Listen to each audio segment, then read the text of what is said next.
Друзья, всех приветствую. Сегодня поговорим про техники невербального общения и как это играет роль на взаимопонимании и, может быть, и не играет совсем. Поговорим обо всем по чуть-чуть. То, что информация передается невербально и вербально, думаю, всем понятно. То есть вербально, вербе там или что там слово означает словесно. Невербально – это язык тела, язык жестов и так далее. Ну и самый яркий пример, это что-то буду показывать, да, невербально закрытая поза, когда там человек сидит, закрылся, то и будет здесь ощущение, что как будто бы да, не планирует особо человек вступать в дискуссию, в диалог, в беседу.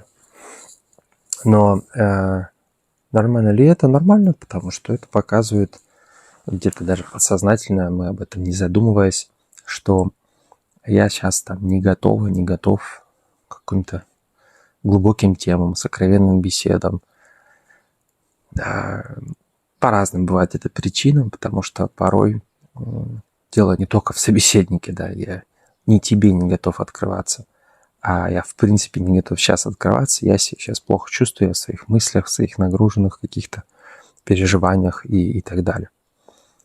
Почему на этом акцентирую? Потому что часто на консультациях там мужчина пропал, он со мной там не готов общаться, он там ничего не реагирует, не отвечает, что со мной не так, да, переживает женщина, которая думает, что что-то в ней так.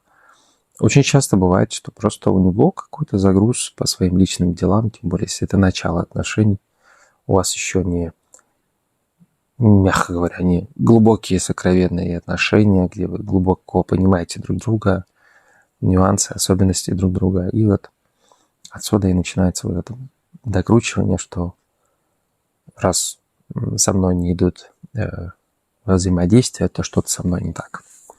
Вернемся к невербалике, что положение тела, взгляда, все это играет роль.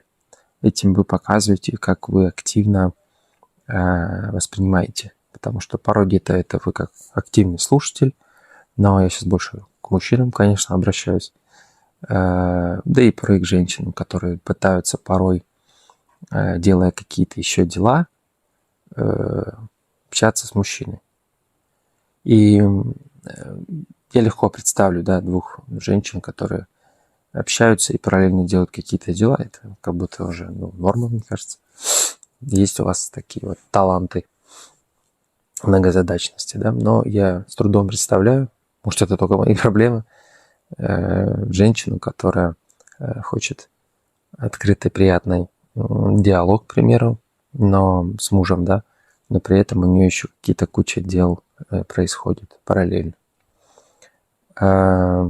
Еще раз, то, что вы умеете так делать, женщины, это я понимаю, но мужчина будет расфокусе, потому что на мужском, вот, при мужском взаимодействии, да, мы однозадачны. И условно там вы легко можете переключиться с того, чтобы там поставить чайник условно, да, и продолжить беседу, поскольку резко вспомнили посередине диалога. Но мысль мужская однозадачная может где-то по пути потеряться, рассеяться, ну и так далее. Ну, я опять ухожу в вербалику. Давайте вернемся к невербалике. На самом деле, большую ли она играет роль? Точно большую, потому что многие... Я сейчас, опять же, с другой стороны буду мой же опыт, ими же делюсь, что многие пытаются выстроить общение, взаимодействие через какой-то онлайн, переписки там и прочее. Почему они сработают? Потому что здесь только вербалика, правильно? Только, то есть там только буквы, только звуки, интонации и так далее.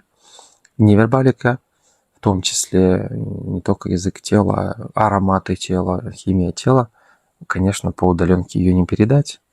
Поэтому очень важная роль, и одни из исследований, что разные цифры я слышал, но вот мне почему-то кажется, это, что 30-40% только лишь передает СМС, слова, ну, вербальная часть. Все остальное это невербалика, которая у нас бессознательно порой происходит, да, и мы каких-то собеседников, и вот многие, думаю, знали, кто выступают, кто на публике, так скажем, находится, там ряд жестов играет определенное значение на слушателей, и это происходит бессознательно, да, то есть это воспринимается как-то воспринимается в зависимости от жеста, да, то есть условно там жест вот такой, да, порой какой-то некий символ агрессии, да, еще что-то, вспомните, Монгомери Бертса, да, или еще, может, каких-то известных политиков. Где-то это там открытые руки, там, ну, в общем, сейчас не буду в эти тонкости уходить, сейчас не об этом, не о языках тела. Есть хорошая книга Алан Пис, и еще Алан и Барбара Пис, да, языки тела, по-моему, так. Я туда смотрю, там нет подсказок, но привычка. Продолжим. История про важность невербальной части, она вот к тому, что отношения будут строиться только при живом контакте, при живом взаимодействии.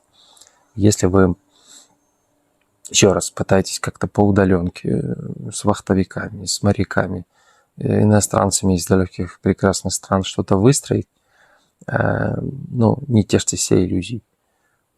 Можете не слушать меня, это еще раз нормально, но я на своем опыте это не приводит, мягко говоря, ни к чему хорошему.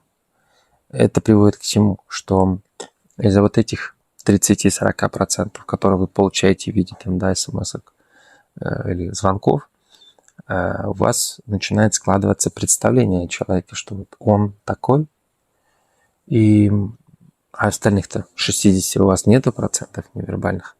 И как только вы потом их получаете, когда случается все-таки, вы встречаетесь в каком-то прекрасном месте, желательно на вашей территории, в вашей городе, в вашей стране, то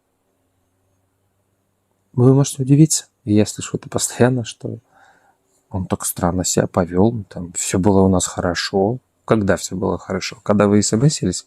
Конечно, оно все будет хорошо. Тут, в принципе, невозможно что-то сделать не так, потому что нельзя ничего делать. Ну, как-то по удаленке ничего не сделаешь. Ну, Алексей, он там присылал мне цветы, он там то, все, там, рахат луку. Нет, это все будет только лишь надумано, накручено, утрировано вот через вашу призму. А реальность, настоящие отношения не только в настоящем, не только здесь сейчас, они в виде вербалики и в виде невербалики, особенно если вы как женщина хотите строить с мужчиной отношения, на поступки надо смотреть и только. Что еще хотелось бы подчеркнуть, что история про порой слишком большой акцент делается на какие-то манипулятивные штучки какие-то и прочие истории. Если опять же скажу свое отношение, там как сделать так, чтобы он так подумал, так почувствовал, или как сделать так, чтобы она меня поняла, услышала, еще что-то. Это классическая манипуляция. Не знаю, в моей голове классическая. К чему она будет приводить? К тому, что доверие в данном формате невозможно растить, невозможно культивировать, потому что цель есть, метод выбирается, и не важно, что в голове у другого человека, это не имеет значения, какие у него чувства у нее, это не имеет значения, я вот просто хочу, чтобы было так. И если так действовать, это может быть довольно успешным, что-то говорить, есть разные NLP, в том числе техники, как все это провернуть, и никто даже не догадается. Есть ряд людей по психотипам с детства, так скажем, талантливые к этому. Но еще раз, все, кто этим злоупотребляют, к сожалению, вопрос времени скрывается, что мною пользовались, за счет меня какие-то закрывали свои потребности. И кто-то это понимает через 2 свидания, кто-то через 15 лет брака. Но все это очень потом печально, потому что это все обман. Да? Еще раз, мной попользовались без моего ведома.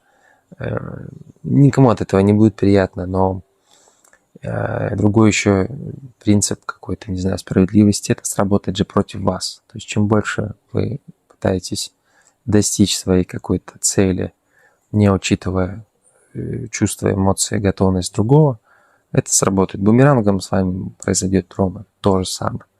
Я думаю, многие это проходили или проходят, или пройдут, если вдруг еще где-то есть вера, что сманипульнуть